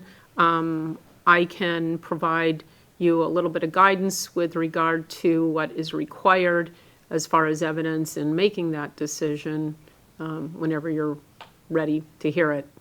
Please. So, when it comes to comprehensive plan amendments, there must be competent evidence, and it must demonstrate that the amendment is consistent with the existing comprehensive plan, which that information has been provided by Ms. Kelly earlier. Also, to deny a comprehensive plan amendment, there has to be competent evidence demonstrating that maintaining the status quo serves a legitimate public purpose, such as protecting the health, safety, or welfare of the community. The evidence presented must be substantial and competent, meaning it should be reliable, relevant, and sufficient to support the decision. This is important, though. Conclusory statements or unsubstantiated opinions are not sufficient. Such as if someone wanted to present information about increase in traffic flow, that this would cause a serious problem. Certainly, a layperson can offer fact testimony about what they see, what is occurring. However, to say that it's going to cause a substantial problem that is not sustainable, then they would probably have to provide some expert testimony conflicting with the traffic expert that's here. They would have to provide their own traffic expert. Not wanting to diminish the effects of traffic noise, there have been cases where the court has actually stated that increased traffic noise and increase in traffic itself is something that we contend with in a modern society. So that alone is not generally a sufficient reason to deny something. However, if there is evidence that the amendment would lead to incompatible land uses or inadequate infrastructure or other negative impacts on the community, that could be considered as a reason to deny the amendment. There must be presented evidence showing that the proposed amendment conflicts with the goals, objectives, and policies outlined in the existing comprehensive plan in order to deny. Again, Ms.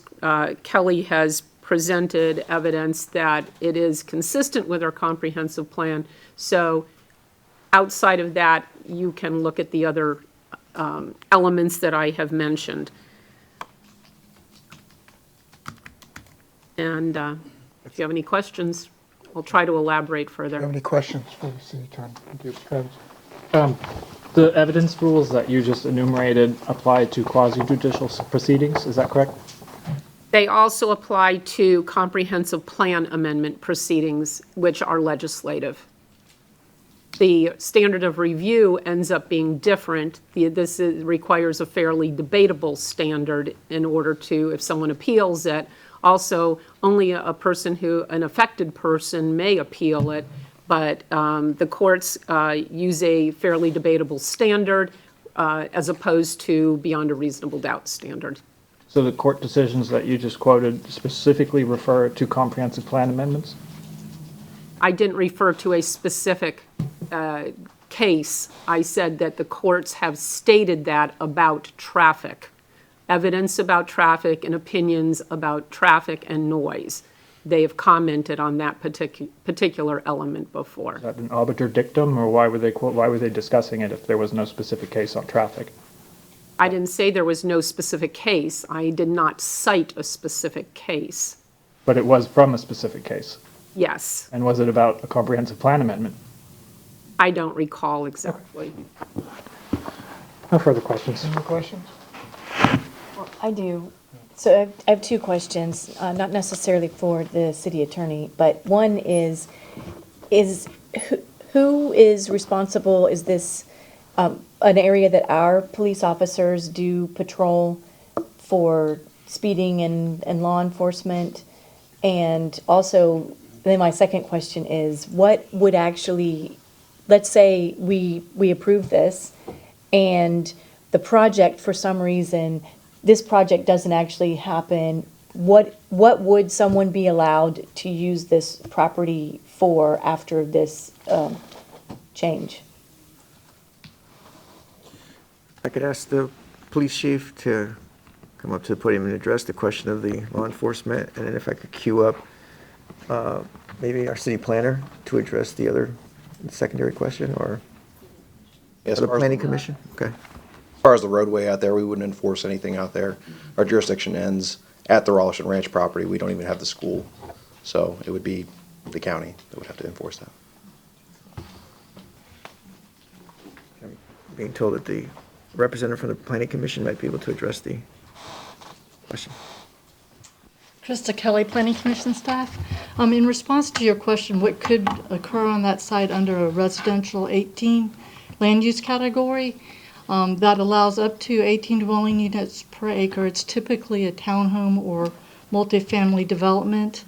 I also indicated that you can have I indicated the square footage for non-residential that can be considered based on locational criteria. I believe it's a 0.35 floor area ratio, and that would be determined at a zoning stage in terms of what they're requesting and how the site would either accommodate that use or not. It's very hard at this stage to be very specific unless there's a concurrent rezoning in the wings. Okay, and I have one more question then for staff.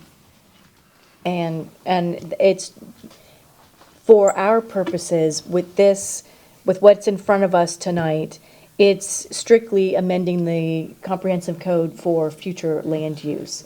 Any actual... That's right. Any actual development would come before us at a future... Correct. My understanding is that this evening it's the comprehensive plan amendment. There's still at least two subsequent land use actions, a rezoning that'll be required, that'll come before this council, as well as a site plan, if council approves this evening. But this just allows it to go back to the planning commission? Or will this? No, if council approves it, this would be the approval to modify the comprehensive plan, which the planning commission addresses. Okay. The comments are quite, okay. We'll close the public hearing, and I will ask the clerk to read the title of the ordinance. An ordinance of the City of Temple Terrace, Florida, amending the Imagine 2040 Temple Terrace Comprehensive Plan, future land use map for 5 parcels of land located south of East Fowler Avenue and east of Interstate 75, addressed as 10851 Rolliston Ranch Road, and totaling 20.1 plus minus acres lying within the City of Temple Terrace, legally described in Exhibit A, attached hereto by changing the future land use designation on said property from public/semi-public to residential 18 for CPA 24-02, providing for amendment of the official future land use map of the city, providing for severability, providing for correction of typographical errors, repealing all ordinances or parts of ordinances in conflict herewith, and providing for an effective date. Is there a motion on the ordinance? Yes. Move to approve second reading of ordinance 1580, adopting a comprehensive plan future land use map amendment for 10851 Rolliston Ranch Road. Second. We have a motion, a second. Any discussion on the motion by council members? No one else wants to go? I've got a comment. Okay. I don't seem to see any reason why we're compelled to convert this into apartments. Now, of course, the city attorney is free to correct me if there is an obligation to do that on our part. I do find it very unfortunate that we were expecting to receive a school, that we turned down other offers that were higher. And I'd personally welcome if the applicant would venture some proposals about mitigating some of the concerns that have been raised by residents, because he did get a good deal. And I think it would be a sign of good faith on his part if something like that came our way. So I don't know if anyone else shares that view, but that's my position on that. Any other comments? No. There being no other comments, we have a motion to second. All in favor, please indicate by saying aye. Aye. Aye. Opposed? Motion carries unanimously. Thank you very much. Ordinance 1580 is adopted. Okay, council business. Is there any council business carryover from the previous meetings? Ms. Fernandez. It's a question for the city manager. So I don't know if you want me to do it now or in the city manager report. What is it? Well, it's just about our stormwater drainage review. And I know that after the last storm, where we obviously had a high water storm, we've had a lot of discussion about stormwater. We've obviously put some stormwater projects in place, but I know that we were looking at a comprehensive review of the whole system as it operated in whole, and I just didn't know if you had an update on that. Yes, Mr. Vice Mayor, members of council, that's actually great timing on that question because yesterday I received an email from the consultant that was commissioned by the county to look at stormwater regionally, and as you recall, several months ago, we said we wanted to be included in that county, so they reached out specifically because that was our contention. So we are setting up a meeting with that consultant to talk about, and the Public Works Director, myself, and the city engineer, talk about the city of Temple Terrace and what occurred here, and then add that to the mix because this is going to be a bigger countywide issue. So as soon as we have more information, we'll relay that to the council. Okay. Thank you. Any other board reports or council business? Excuse me, we're doing council business, carryover council business. Not carryover. I have new. Okay, well, all right. Then next to be new business and/or board reports. Councilman Chambers. Thank you. First, as your library liaison, Mr. Loeb did a very good job with my report. But there is a library book sale by Friends of the Library this Thursday through Saturday down at the library. Again, the money that they make goes back to buying books and materials for the library. So go there, you get some great deals on some great books. The second thing, I would like to ask the city manager to make sure that the issue of flooding we heard of in public comment on Bon Air is addressed and someone gets back to those people. Mm-hmm. Yeah, If that's okay with the council. definitely. Okay, that's all I have, sir. Any other new business or board Yes. reports? You had something? Yes. Well, I want to ask about the information that was brought up before us regarding fluoride. I know we've talked about the state having some analysis and maybe making some changes and not really knowing what the state would do. We control our own water, so I'd like to ask the council if we would look into this issue. On a personal level, I would be in favor of removing the fluoride from our water. I have read a lot of information and spoken to a lot of people about it, and I do personally believe that it is offering no benefit. And there can only be a downside. I mean, if you just think about it logically, if your toddler is drinking water and they're 30 pounds and you're drinking water and you're 100 and something, and it's obvious that the rate of consumption, the per body weight is a higher delivery for the toddler than for the adult, where it's a one size fits all, which doesn't make any sense to me. So I do agree with the comments that were raised earlier, and I would, my personal opinion, I would like this city to discontinue using it, but I'm one person, not in charge. So I wanted to ask this council their thoughts on it, and if you would be interested in pursuing information and hearing the pros and cons. Anybody have any go ahead. I have a comment on that. You can interpret data any way. I mean, the toddler's not going to drink as much, so they're getting the same amount. So it depends. I know it's at the state level. There's both the House and the Senate have bills there. I would like this body to wait until we see what they do. If they require us to take it out, then we don't have to deal with it. And if that fails up there, then we can certainly hear it here. But I would like to know, besides just the studies, I would like to know a lot more things. There's studies all over the place on both sides. So, I agree, which is why I'm asking, we control our own water, so my personal opinion, I don't care to wait for the state to make a decision. We are in charge. We are the body that answers to the people locally. So I would rather do what our citizens would like, but so I'm asking if this council would be interested in putting this topic on the agenda so that we can have people speak to both sides of the issue, those who think that it's beneficial to keep and those who would be agree to remove it.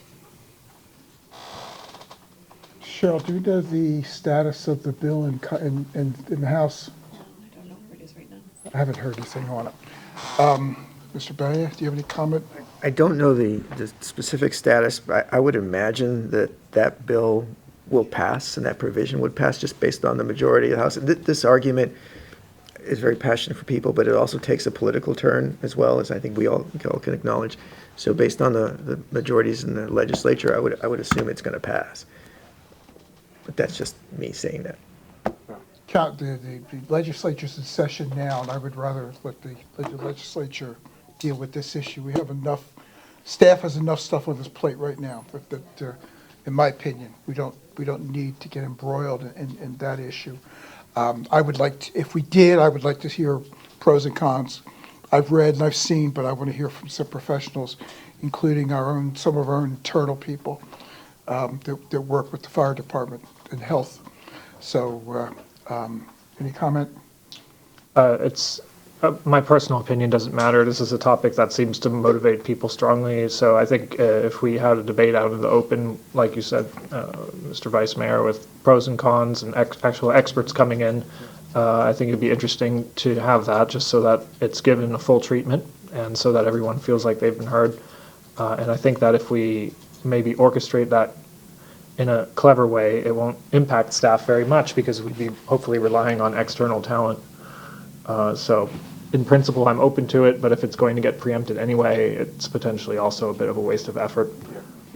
That's my thought on the process. Well, let's take a wait and see attitude for a little while longer. If the state looks like it's going to pass, and we all, any chance they get, they take home rule away. So that's one I wouldn't mind passing back to them. Okay, so that's. I have a board report. Anything else? Okay, board report. So Riverwatch Task Force didn't have a quorum. David Pogorlich came as he said he would, and so we're not able to operate. You did not. We didn't have a quorum. Okay. Yeah, unfortunately. Yeah. Okay, cool. Any other comments or new business or board reports? I have one comment about the 100-year celebration, just to make sure that people know that if you go on the website, there is actually a little link that you can click on to find out more about what's going on for the 100-year celebration. And I encourage all the residents, new and old, to click on the link or just keep abreast of what's happening. That's it. Nothing on Art and Blanc. I'm surprised. oh yeah. Well, we've already, Art and Blanc is this Saturday night. I guess ticket sales are still open. There are a few seats available. It's a great event. It is the main fundraising event for the Temple Terrace Arts Council. The Arts Festival in November is by no way a fundraiser for the Arts Council, so this helps fund that event. So if you haven't got your tickets and you have something to wear in white and you want to hear good entertainment and see a lot of good art and participate in the art auction and everything, come on out. No coyote this year, huh? No? Okay. City Manager's report. Thank you, Mr. Vice Mayor.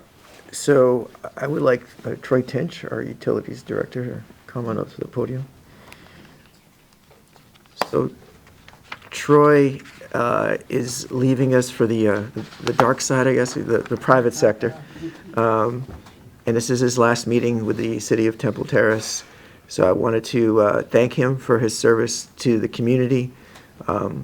He's been invaluable, and if you were at the EOC during Hurricane Milton, he was there the whole time and going back and forth and trying to fix pipes and make calls and do everything as much as he could with his team. So I wanted to thank him again and offer him an opportunity to say whatever he would like to the council at this point. Well, I mean, it's been a real pleasure. My 7-year anniversary was on the 5th of this month, and I've really enjoyed my time here. I've lived here my entire professional career.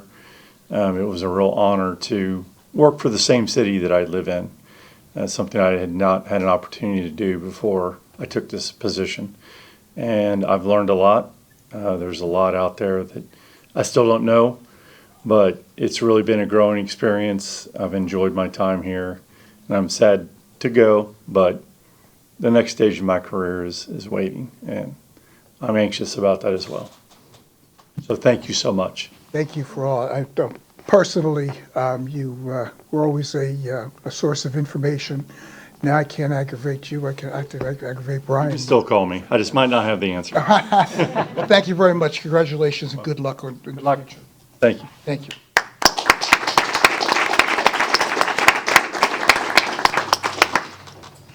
Come back anytime. That's all you got? Yes, sir. Mr. Schoen? Nothing? Okay. Directors? It's only 8:10. We still got a lot longer to go. Okay. Thank you, everybody. Have a great evening. Thank you. This meeting's adjourned.